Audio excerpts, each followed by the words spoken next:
One place is a very good grower, and he was trying to spray 3 different blocks of trees with the same sprayer by changing the number of nozzles that he had on the sprayer.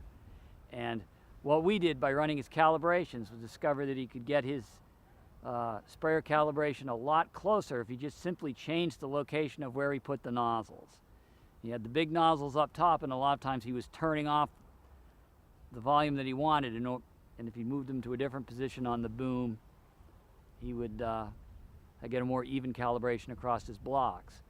I went to another small orchard operation where the owner had purchased a brand new sprayer from the dealership who gave him absolutely no instruction on how it worked, and he didn't know that he could turn off nozzles. And they'd adjusted it to put the largest nozzles at the very top of the spray manifold, where they sprayed straight up into the air and didn't even hit the tree.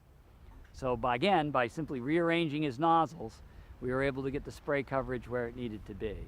It's always interesting, the other items that come up through doing calibration. You know, in this one orchard situation, they were pumping a sump and they didn't realize they were picking up foreign debris, as in gravel and some wood product that had accumulated in the sump pump area, and they pumped it into their sprayer to get rid of it, and they didn't realize what they were doing. So, you know, in that case, hey, maybe you should be checking your strainer more often when you did that right after it, so that those foreign particles don't get into the system itself. The level of maintenance on an orchard sprayer is critical, that you maintain your rubber gaskets, your goof valves, your diaphragms, the nozzles, making sure that they're all current and not 5 years and they dry rot and break. And people know what they're doing, they know what they're putting out, they have a good idea, but little errors creep in. You know, the tractor tires have worn down since you calibrated the sprayer, so now your tractor's going a little slower than you think it is. Or your pump gets a little old and tired and your pressure isn't exactly what you think it is. I mean, sometimes we go to places and we find that their pressure gauge has stopped working and they just haven't bothered to fix it because it works fine, you know, we're doing fine, we don't need to fix it. Or one of the biggest things I find is that the nozzles that they think are in the sprayer are not the nozzles that are in the sprayer.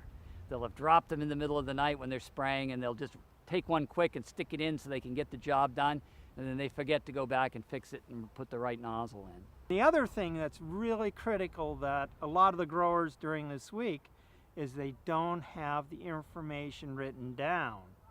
And to me, the most important thing during this week of working with the growers is having them write down that information so they have it from year to year, or if somebody's sick, somebody in the operation knows how to operate it.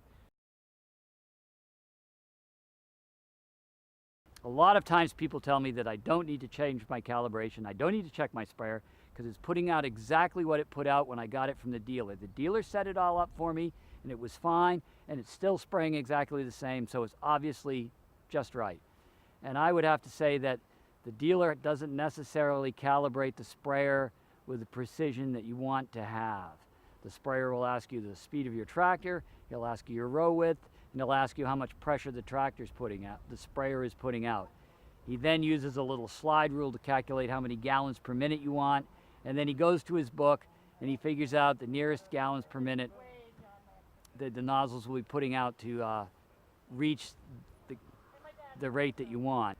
I received a sprayer that had been recalibrated by the dealer. It had all new nozzles on it, and it used to take me 4,000 gallons to spray the orchard. And when I recalibrated it, I could then cover the orchard using only 3,250 gallons, which is like a 15% savings. When it was a $40,000 spray bill, so 15% savings is a significant amount. Okay, you feel that you're getting, let's show me. Let's see what it's doing it, and using the technology that we have today, and see what you're actually putting on, and it's a win-win situation. Well, I'll say to growers, they'll say, well, I'm getting fine coverage now, and I'll look at them and say, if I could come up to your car and give you 4 more miles to the gallon, by simply making a few adjustments to your car. Would you do that? And they'd go, yes. But so you say, I can get you more bang for your buck with your sprayer if you'll just follow this program and make a few adjustments to it. And they say no. So I don't understand that. We have newer materials coming out that are more specific. But these materials we're applying in ounces or parts of ounces per acre, and a 10% error with a material like that of applying too much is drops, versus a material that, the common one that, cap 10, we're putting 2-3 pounds, maybe 4 pounds per acre, and we made a 10% error, we're talking about of a quarter a pound to a half a pound. So it's critical today that we're more precise in our applications, because we're going to smaller finite amounts of materials, and it's easier to make more mistakes when we're dealing with smaller amounts. With the average farm up our way being around 50 acres of fruit trees, and you start looking at how much each individual nozzles cost, a whirl plate with that little ceramic tip at the end, roughly $15, maybe $20, and you relate that to the orchard as, that's 1 bushel of apples, and 1 bushel of apples, and if they're pulling 300, 400 bushels, is that a cheap investment to make sure you're applying the proper amount of material on a tree?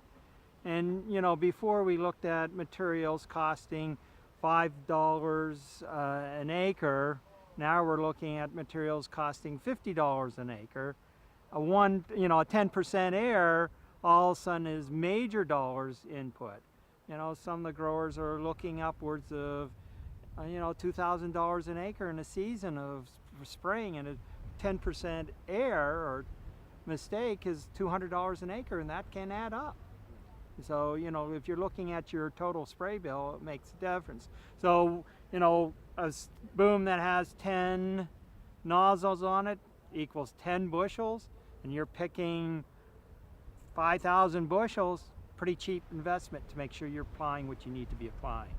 And that's what we're looking at, trying to keep the farmers in business and trying to get that competitive advantage.